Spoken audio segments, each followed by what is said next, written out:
જય શ્રી કૃષ્ણ, નમસ્કાર, પ્રણામ. સ્વાગત છે તમારું એક નવા વિડીયોમાં. મિત્રો, મારી આજની કહાની છે એક પિતાએ શીખવ્યો તેમની પુત્ર વધુને જોરદાર સબક. મિત્રો, આજની કહાનીને ખૂબ સમજવા લાયક અને વિચારવા લાયક કહાની બનવાની છે.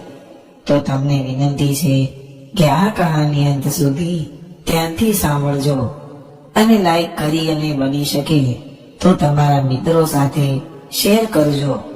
અને હજુ સુધી જો તમે અમારી ચેનલને સબસ્ક્રાઇબ ન કરી હોય તો અત્યારે જ સબસ્ક્રાઇબ કરી દેજો તથા કોમેન્ટ બોક્સમાં હર હર મહાદેવ જરૂરથી લખી દેજો, જેથી ભગવાન ભોલેનાથની કૃપા આપણા સૌ પર નિરંતર બની રહે. તો ચાલો મિત્રો, આજની કહાની શરૂ કરીએ. રાઘવજી ઉતાવળા પગે ઘરની અંદર આવી રહ્યા હતા.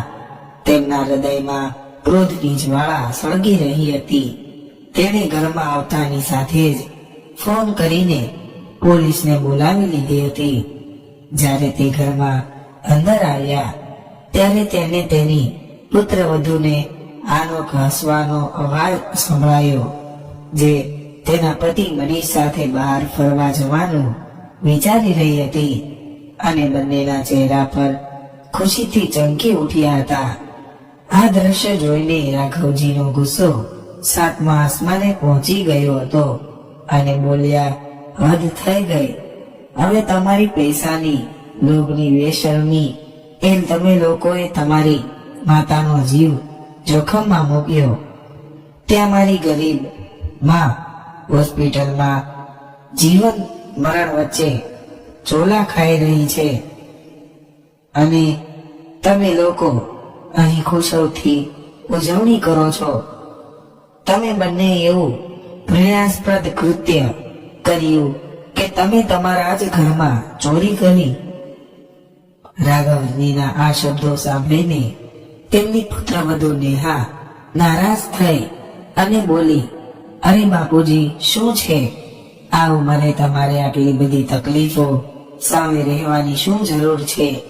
અને આ ઉંમરે તમે અમારી માતા પર પાણીની જેમ આટલા પૈસા વેડફી રહ્યા છો. તમે હવે તેની હાલત પર છોડી દો અને શાંતિથી જીવો અને અમને પણ શાંતિથી જીવવા દો. તેમની પુત્રવધૂની આ વાત સાંભળીને રાઘવજી ગુસ્સે થઈ ગયા અને તેની પુત્રવધૂને એક જોરદાર ગાલ પર થપ્પડ મારી દીધી. આ જોઈને તેના દીકરાએ જોરથી બૂમ પાડી, પિતાજી, તમે મારી વહુના ગાલ પર થપ્પડ મારી? મારી પત્ની પર હાથ ઉપાડવાની તમારી હિંમત કેવી રીતે થઈ? ત્યારે તેના અવાજથી આખું ઘર જાગી ગયું. ત્યારે જ તેના પિતાજીએ બીજી જોરથી થપ્પડ મનીષ ગાલ પર મારી. મનીષ ગાલ પર હાથ મૂકીને ચૂપચાપ ઊભો રહ્યો. ત્યારે રાઘવજીએ કહ્યું, શું આજ દિવસ જોવા માટે અમે તને ભણાવ્યો, ગણાવ્યો અને ઉછેર્યો? એ જ સમયે બે પોલીસ વાળા પણ ઘરની અંદર આવ્યા. પોલીસને જોતાની સાથે જ મનીષ અને નેહાની પરસેવો વળી ગયો અને રાઘવજીએ કહ્યું, ઇન્સ્પેક્ટર સાહેબ, આ બંનેની ધરપકડ કરો. મારે એવા દીકરા નથી જોતા જે તેના માતા પિતાના મૃત્યુની રાહ જોતા હોય. આ સાંભળીને મનીષ તેના પિતાના પગમાં પડી ગયો અને બોલ્યો, ના પિતાજી, આવું ન કરો. અમે બરબાદ થઈ જશું. બસ એક વાર અમને માફ કરી દો. દીકરા, તારો ઘમંડ એક જ વારમાં દૂર થઈ ગયો. આજે પણ હું એ દિવસને યાદ કરીને રડી રહ્યો છું, જ્યારે હું તમારી માટે તમારી માતાની સારવાર માટે વિનંતી કરી રહ્યો હતો. આટલું કહીને રાઘવજી તેના ભૂતકાળમાં ખોવાઈ ગયા અને એ દિવસોને યાદ કરવા લાગ્યા, જ્યારે તેમની પત્ની વિમલા નો ટેસ્ટ રિપોર્ટ આવ્યો અને તેમને ખબર પડી કે તેમની પત્ની કેન્સર જેવી ગંભીર બીમારીથી પીડિત છે. આ સાંભળીને રાઘવજીનું હૃદય સંપૂર્ણ રીતે તૂટી ગયું હતું. પણ ડોક્ટરે કહ્યું હતું કે આજકાલ મેડિકલ સાયન્સ એટલું આગળ વધી ગયું છે કે જો તમારી પત્નીનું યોગ્ય સમયે ઓપરેશન કરવામાં આવશે તો આ રોગ પણ મટી જાય છે, પણ એમાં લાખનો ખર્ચ થશે.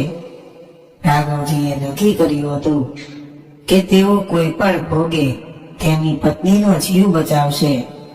તેણે ઘરે આવીને તેની પુત્રને આ વાત કહી તો તે પણ ચોંકી ગયો અને તેણે તેના પિતાજીને કહ્યું, તમે ચિંતા કરશો નહીં, અમે માતાને શ્રેષ્ઠ સારવાર અપાવીશું અને થોડા દિવસોમાં તે સંપૂર્ણ રીતે ઠીક થઈ જશે. પરંતુ ખબર નહીં તે રાત્રે દીકરા અને વહુ વચ્ચે શું થયું કે બીજા દિવસે તેના દીકરાએ સ્પષ્ટ કહ્યું કે પિતાજી, મારી માતા હવે વૃદ્ધાવસ્થામાં પહોંચી ગઈ છે અને તેની પાછળ પૈસાનું રોકાણ કરવું એટલે પૈસા વેડફવા, અને મારી પાસે વેડફવા માટે પૈસા નથી. પોતાના પુત્રની આ વાત સાંભળીને રાઘવજી જાણે છેતરાયા હોય તેમ ત્યાં જ ઊભા રહ્યા. તેમને પોતાના કાન પર વિશ્વાસ ન આવ્યો, પણ હિંમત હાર્યા વગર તે પોતાની પત્ની પાસે ગયા અને તે તેની સંભાળ રાખી રહ્યા હતા અને તેને રોજ સવાર સાંજ બહાર ચાલવા માટે લઈ જતા.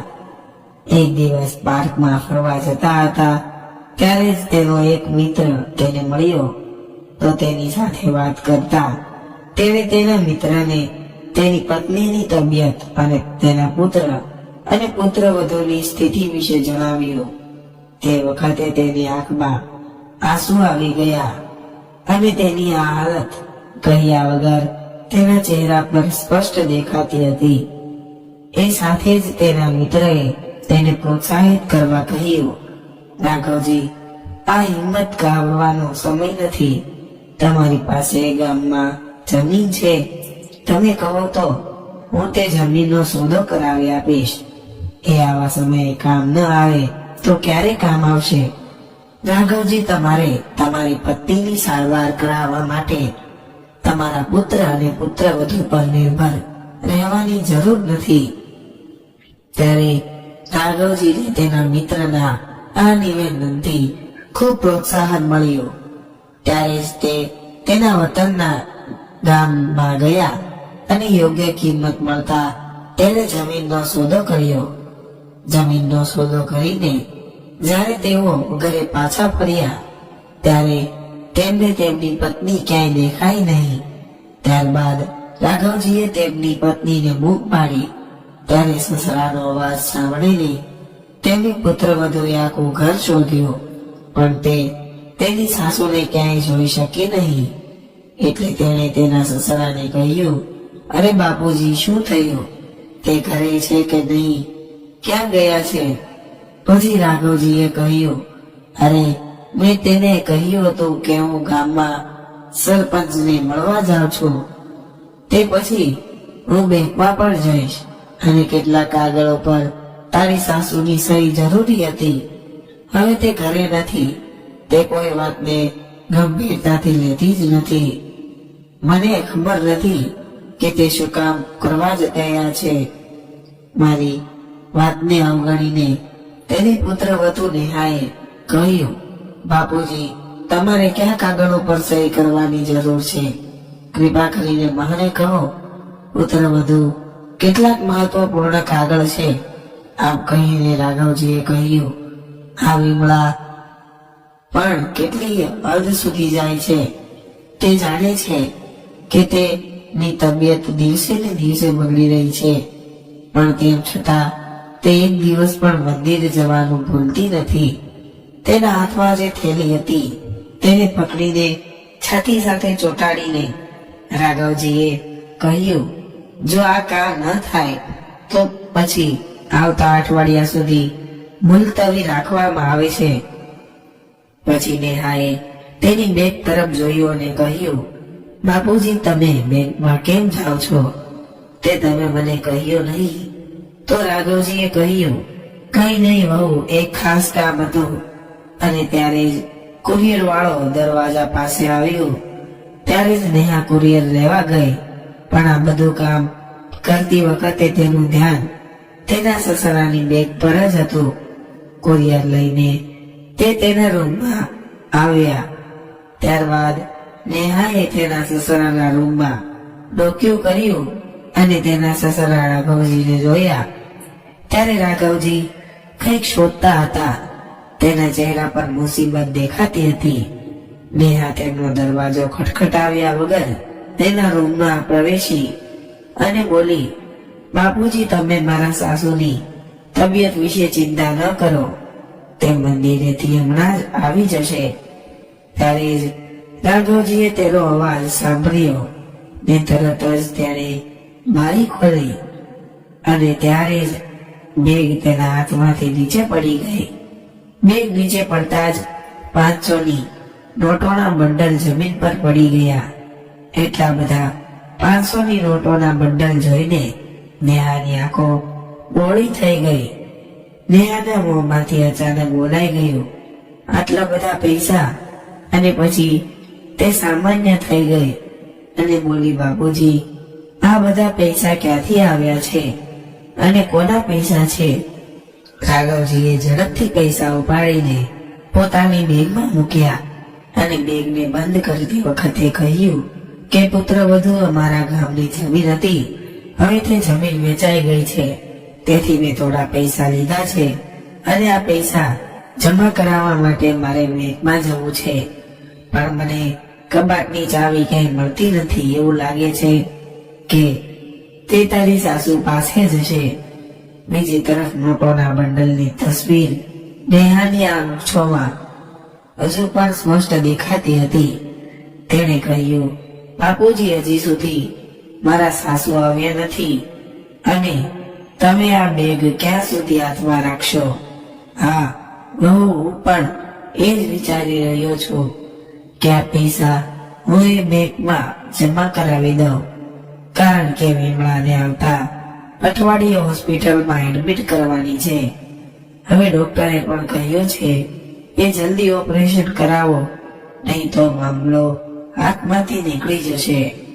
પછી નેહાએ કહ્યું, બાપુજી, એ બધું તો ઠીક, પણ ત્યાં સુધી આ પૈસા ક્યાં રાખશો? બહુ જ્યાં સુધી વિમળા ન આવે ત્યાં સુધી હું આ રૂમમાં જ બેઠો છું અને તે ન આવે ત્યાં સુધી હું કશું કરી શકું તેમ પણ નથી. ત્યારે તેની પુત્રવધુ નેહા કહેવા લાગી, અરે બાપુજી, તમે મારા પર એટલો ભરોસો નથી કરતા.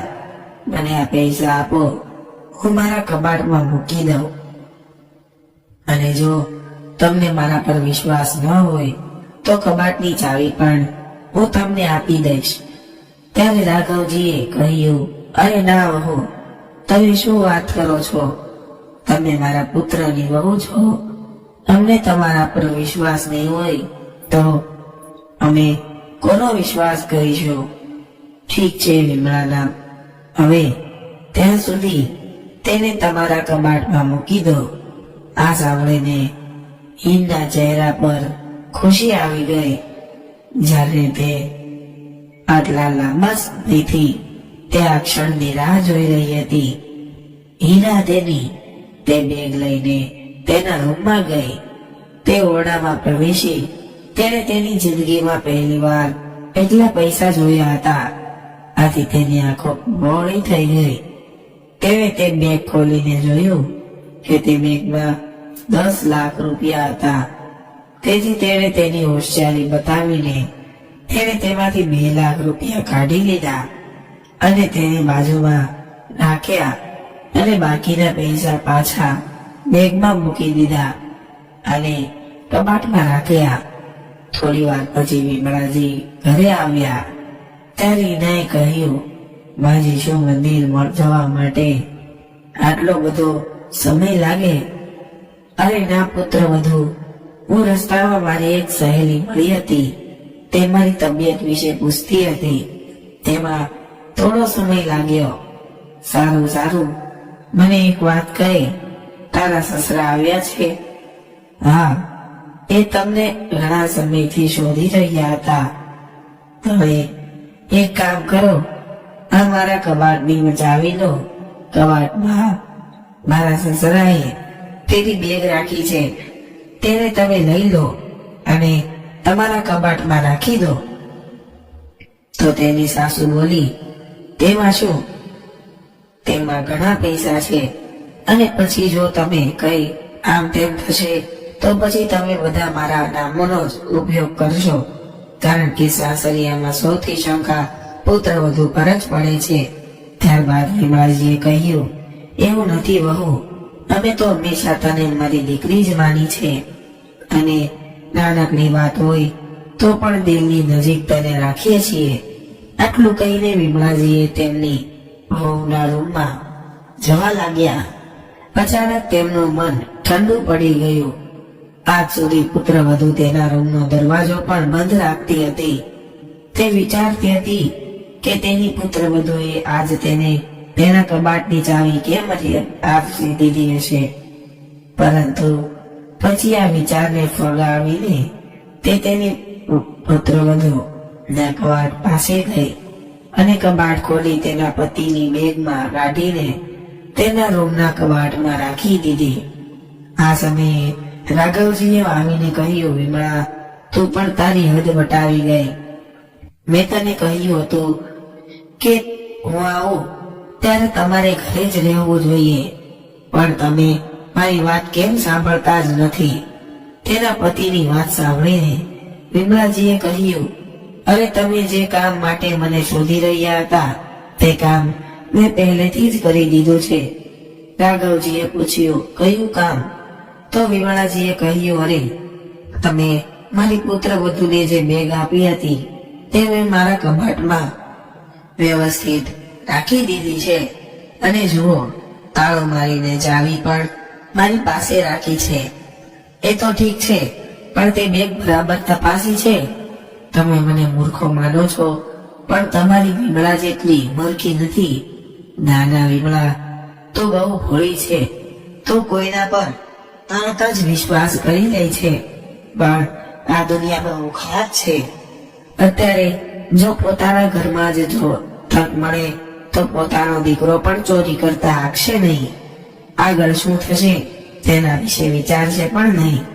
અરે, મને તો તમારી જ ચિંતા થાય છે. કાલે મને કંઈક થશે તો એક ક્ષણ માટે પણ તમારી સંભાળ કોણ રાખશે? આવી તમારા ચહેરા પર ન લાવો. વિમળાજી ના મોં પર હાથ મૂકીને રાઘવજી બોલ્યા, હું બધા સંબંધોને જાણું છું, કોણ મારું છે અને કોણ પરાયું છે. અમારી બંને વચ્ચેનો સંબંધ એક જ જેવો છે કે જ્યાં આપણે બંને એકબીજા માટે નિસ્વાર્થ ભાવે વિચારીએ છીએ. નહીતર તમારા બાળકો પણ અમારા પોતાના નથી. ત્યારે વિમળાજી બોલ્યા, મહેરબાની કરીને તમારા પુત્ર સામે આવો, કોઈ ઝેર ઓગળશો નહીં. હવે તે પરિણીત છે, તેને તેની પત્નીની જવાબદારી પણ છે. તેને તેની વહુ ની રોજ કોઈને કોઈ માંગણી હોય છે. શું તે તેના શોખ પૂરા કરશે કે પછી તે તેના માતા પિતાનું ધ્યાન રાખશે? આ વાત બાજુ પર રાખો. હું ચા બનાવું છું અને બેસીને ચા પીવો. વાસ્તવમાં રાઘવજી તેમની પત્ની વિમળાની બીમારીને લઈને તેઓ ખૂબ જ ચિંતિત હતા, અને વિમળાજીની બીમારીની સારવાર ખૂબ જ મોંઘી હતી, જે શહેરની સૌથી મોટી હોસ્પિટલમાં શક્ય હતી. જે દિવસે તેમને તેમની પત્નીના ઓપરેશન માટે તારીખ લીધી હતી તે સમયે તેનો દીકરો મનીષ બીજા શહેરમાં ગયો હતો. બીજા દિવસ પછી જ્યારે તે પાછો આવ્યો ત્યારે હીનાએ તરત જ તેના કાન ભર્યા. હીનાની વાતોમાં આવીને તે ગુસ્સાથી બહાર આવી અને બોલ્યો, બાપુજી, તમે આ શું કરો છો? ત્યારબાદ રાઘવજી પોતાની વિચારસરણીમાંથી બહાર આવ્યા અને કહ્યું, દીકરા, તું શું વાત કરે છે? બાપુજી, તમે સારી રીતે જાણો છો કે હું માતાની વાત કરું છું. કેમ દીકરા, તારી ગરીબમાં એ તારું શું નુકસાન કર્યું છે? તે પોતે કેન્સર સામે ઝઝૂમી રહી છે. હા, હું બધું જાણું છું, પણ કદાચ તું સમજતો નથી. પિતાજી, અને હવે તમે આપણા ગામની આપણી જે જમીન છે તેને વેચી રહ્યા છો, અને તમે મને પૂછવું પણ જરૂરી ન માન્યું. મારી સલાહથી પણ તમને કોઈ ફરક નથી પડતો.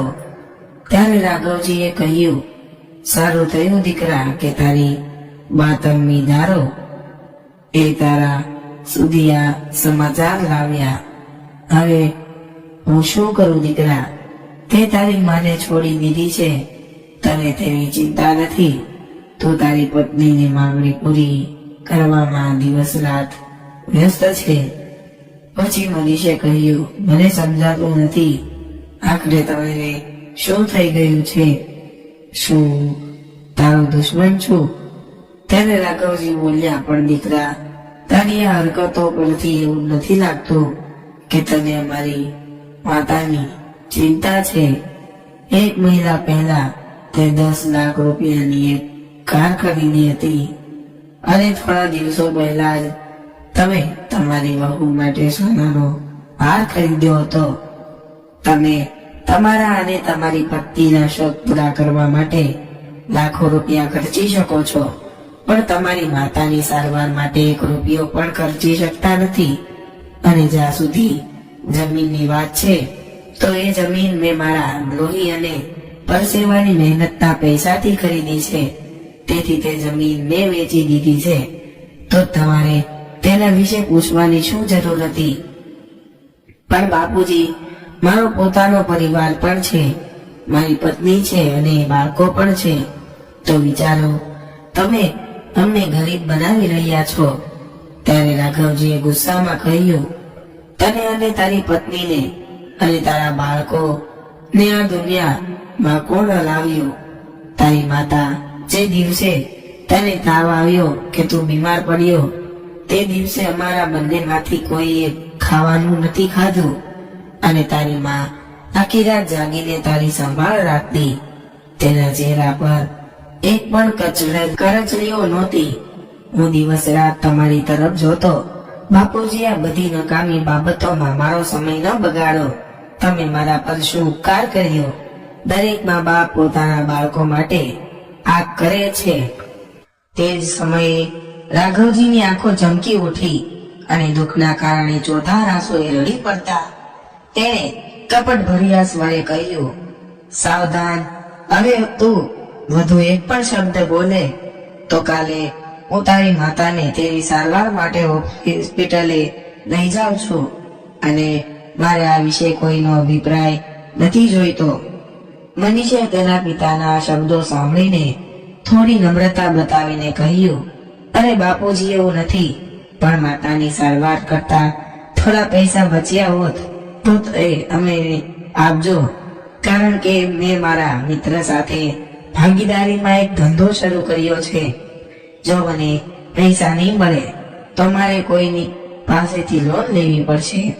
ત્યારે રાઘવજીએ કહ્યું, ઠીક છે, હવે મને એનો અર્થ સમજાયો. હવે દીકરા, તું પોતે જ વિચાર કરી શકે છે કે આટલી મોટી હોસ્પિટલમાં કેટલો ખર્ચ થતો હશે, અને તારા વૃદ્ધ માતા પિતાને મદદ કરવાને બદલે તું તેમની પાસેથી પૈસા માંગે છે. તને શરમ આવવી જોઈએ. તેને આટલું કહીને રાઘવજી ત્યાંથી ચાલ્યા ગયા. બીજા જ દિવસે હોસ્પિટલમાંથી ફોન આવ્યો કે હોસ્પિટલમાં સારવાર માટે પૈસા જમા કરાવી અને દર્દીને દાખલ કરો. ત્યારે જ રાઘવજીએ તેમની પત્નીને કહ્યું કે અમારે કાલે તને હોસ્પિટલમાં દાખલ કરવાની છે, તેથી હોસ્પિટલ માટે થોડા કપડાં તૈયાર કરી રાખો. ટૂંક સમયમાં તારી બધી તકલીફો દૂર થઈ જશે. પછી વિમલાજીએ હસતા હસતા કહ્યું, અમે બંને અમારા જીવનમાં અંતિમ તબક્કામાં પહોંચી ગયા છીએ. હજુ પણ તમે તમારા કરતા વધુ મારું ધ્યાન રાખો છો. ત્યારે રાઘવજીએ કહ્યું, વિમળા, તમે છો તો હું છું, નહીં તો હું કઈ નથી. જો તમે આ ઘરમાં ન હોત તો પણ આ ઘર ગમતું નથી. રાઘવજીએ પૈસા ભરેલી બેગ સુરક્ષિત રાખી, અને જ્યારે તેઓ તેમની પત્નીને દવાખાને લઈ જવા લાગ્યા ત્યારે પુત્રને કહ્યું કે હું તારી માતાની સારવાર કરાવવા જાઉં છું. પછી પુત્ર વધુએ આંખો મીચીને પૂછ્યું, ત્યાં જઈને શું કરશે? ત્યાં તો હું છું. બીજી તરફ દીકરાના મોઢામાંથી એક પણ શબ્દ ન નીકળ્યો. તો વિમલાજીએ કહ્યું, તેને કેમ હેરાન કરો છો? તમે મારી સાથે છો તો ચિંતા શા માટે? ચાલો આપણે જઈએ. રાઘવજીને તેમના પુત્ર અને પુત્રવધુ પર ખૂબ જ ગુસ્સો આવ્યો, પરંતુ તેઓ તેમની પત્નીને કોઈ તકલીફ આપતા માંગતા નહોતા. તેથી તેઓ ચૂપચાપ ત્યાંથી ચાલ્યા ગયા. નર્સ વિમલાજીને અંદર લઈ ગયા અને જ્યારે રાઘવજી કેશ કાઉન્ટર પર પૈસા જમા કરાવી રહ્યા હતા, પછી કેશ કાઉન્ટર પર બેઠેલા વ્યક્તિએ કહ્યું, રાઘવજી, તમે તો કહ્યું હતું કે તમે પૂરા પૈસા જમા કરાવો છો, પણ આ તો માત્ર 8 લાખ છે અને તેથી અમે ઓપરેશન શરૂ કરી દઈએ છીએ, પણ બાકી રહેતા 2 લાખ રૂપિયા મહેરબાની કરીને જલ્દી જમા કરાવો. આ સાંભળીને રાઘવજીને આશ્ચર્ય થયું કે આ કેવી રીતે થઈ શકે. બેગમાં તો પૂરા 10 લાખ રૂપિયા હતા. એટલા માટે એકાઉન્ટન્ટે કહ્યું કે તમને જો વિશ્વાસ ન હોય તો તમે કેમેરા ચેક કરી શકો છો. ત્યારે રાઘવજી યાદ કરવા લાગ્યા. એક ક્ષણ માટે જ્યારે તેણે તેની વહુને પૈસા આપ્યા હતા અને પછી કહ્યું, ના ના, બીજા અમને કેમ છેતરશે? પછી અમારા જ લોકોએ આ કોન્ટ્રાક્ટ લીધો. ઘરે તેનો પુત્ર મનીષ ચિંતામાં બેઠો હતો અને પછી હિનાએ કહ્યું, તમે કેમ ચિંતામાં છો? અને હવે તો આપણા જીવનની સૌથી મોટી સમસ્યાનો અંત આવવાનો છે. એકવાર તમારી માતાની સારવાર થઈ જશે પછી અમે પણ પ્રવાસે જઈ શકીશું. પછી મનીષે કહ્યું, પૈસાની અછત છે અને પ્રવાસે જવા માટે અમને ઓછામાં ઓછા 50,000ની જરૂર પડશે. જો અમારી પાસે પૈસા છે તો જ જઈશું. ત્યારે હિનાએ કહ્યું, અરે તું મારું આટલું ધ્યાન રાખે છે અને હું તારી આ નાનકડી મિજબાની પણ સાંભળી શકતી નથી. હવે થોડી વાર રાહ જુઓ. આટલું કહીને હિના અંદર ગઈ અને તેના કબાટમાંથી પૈસા કાઢ્યા અને બહાર લઈને આવી. પછી મનીષે કહ્યું, તારી પાસે આટલા પૈસા ક્યાંથી આવ્યા? ત્યારે હિનાએ કહ્યું, અરે તું કેરી ખાને ગોટલી શું કામ ગણે છે? મને આ તારી આદત ગમતી નથી. પછી મનીષે કહ્યું, સાચું છે, બધાની ચિંતા કરીને મારું મગજ પાગલ થઈ ગયું છે. હવે મને કોઈની પરવા નથી. હવે આપણે ચોક્કસ ફરવા જઈશું. આટલું કહીને બંને ખૂબ હસી પડ્યા. બીજી તરફ જ્યારે રાઘવજી ઘરે પહોંચ્યા ત્યારે તેમનો દીકરો અને વહુની વાત સાંભળીને તેમણે તાળીઓ પાડીને કહ્યું, અરે તમે લોકોએ બહુ સરસ કામ કર્યું છે. ત્યાં તમારી માતા જીવન અને મૃત્યુની લડાઈ લડી રહી છે અને તમે બંને તમારા પોતાના ઘરમાં પૈસા ચોરી કરવાના અને આવા સમય પર ફરવા જવાના સપના જોઈ રહ્યા છો. પિતાજીની પાછળથી આવતા પોલીસને જોઈને મનીષ અને હિનાને પરસેવો વળી ગયો. પછી હિનાએ કણસરતા અવાજે કહ્યું, શું બોલો છો બાપુજી? ધ્યાનથી વિચારો અને બોલો કે મેં કઈ ચોરી કરી છે? ત્યારે રાઘવજીએ કહ્યું, બહુ બોલશો નહીં બહુ, તને પણ સમજાતું નથી. જે દિવસે તે મને તારા પૈસા ની સંભાળ રાખવાનું કહ્યું તે જ દિવસે મને તારા પર શંકા થઈ. પછી મને લાગ્યું કે તારી સાસુ પણ તારી માં જેવી છે. તને તેની કોઈ મુસીબતનો સામનો નહીં થવા દે. એની સાથે કંઈ ખોટું છે. તમે આવું કેમ કરશો? મનીષે કહ્યું, બાપુજી, તમારી વહુ પર આરોપ લગાવતી વખતે તમને શરમ નથી આવતી? તમારી પાસે શું પુરાવા છે કે હિનાએ રૂપિયા ચોર્યા છે? ત્યારે રાઘવજીએ તરત જ કહ્યું કે મારી બેગમાંથી 500ની નોટના 4 બંડલ ગાયબ છે. અને જ્યારે મનીષે મીનાના હાથ તરફ જોયું તો તેની પાસે પણ 500ની નોટના 4 બંડલ હતા. ત્યારે નેહાએ કહ્યું, અરે બાપુજી, શું છે આ ઉંમરે તમારે આટલી બધી તકલીફો સાથે રહેવાની શું જરૂર છે? અને આ ઉંમર તમે અમારી માતા પર પણ પાણીના જેમ આટલા પૈસા વેડફી રહ્યા છો. તમે હવે તેની હાલત પર છોડી દો અને શાંતિથી જીવો, અને અમને પણ શાંતિથી જીવવા દો. તેમની પુત્રવધૂની આ સાંભળીને રઘુજી ગુસ્સે થયા અને તેની પુત્રવધૂને જોરદાર ગાલ પર થપ્પડ મારી દીધી. આ જોઈને તેના દીકરાએ જોરથી બૂમ પાડી, પિતાજી, તમે મારી વહુના ગાલ પર થપ્પડ મારી. મારી પત્ની પર હાથ ઉપાડવાની તમારી હિંમત કેવી રીતે થઈ? ત્યારે તેના અવાજથી આખું ઘર જાગી ગયું. ત્યારે જ તેના પિતાજીએ એક બીજી જોરથી થપ્પડ મનીષના ગાલ પર મારી. મનીષ ગાલ પર હાથ મૂકીને ચૂપચાપ ઊભો રહ્યો. ત્યારે રાઘવજીએ કહ્યું, શું આજ દિવસ જોવા માટે અમે તને ભણાવ્યો, ગણાવ્યો અને ઉછેર્યો? એ જ સમયે બે પોલીસ વાળા પણ ઘરની અંદર આવ્યા. પોલીસને જોતાની સાથે જ મનીષ અને નેહા ને પરસેવો વળી ગયો અને રાઘવજીએ કહ્યું, ઇન્સ્પેક્ટર સાહેબ, આ બંનેની ધરપકડ કરો. મારે એવા દીકરા નથી જોઈતા જે તેના માતા પિતા ના મૃત્યુની રાહ જોતા હોય. આ સાંભળીને મનીષ એના પિતાના પગમાં પડી ગયો અને બોલ્યો, ના પિતાજી, આવું ન કરો. અમે બરબાદ થઈ જશું. બસ એકવાર અમને માફ કરી દો. મેં ઘણા પૈસા રોકીને નવો ધંધો શરૂ કર્યો છે.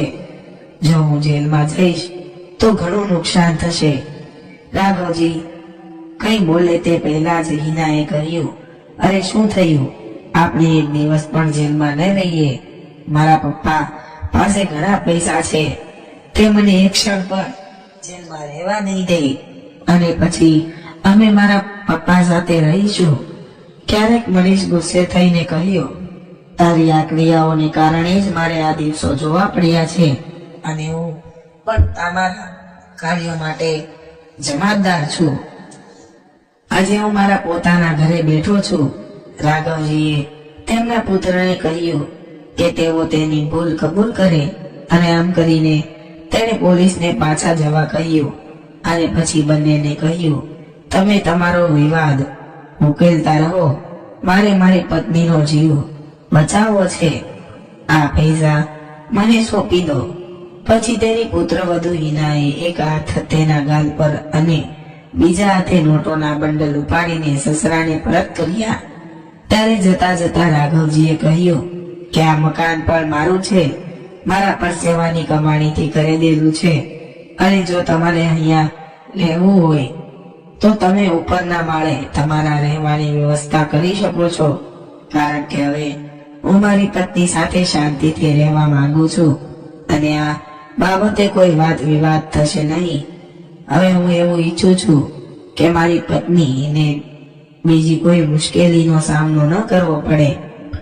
અમે અમારા જીવને જોખમમાં મૂકીને પણ અમારા પુત્રોનો ઉછેર કર્યો, પણ તેણે તેની માતા માટે કંઈ કર્યું નહીં.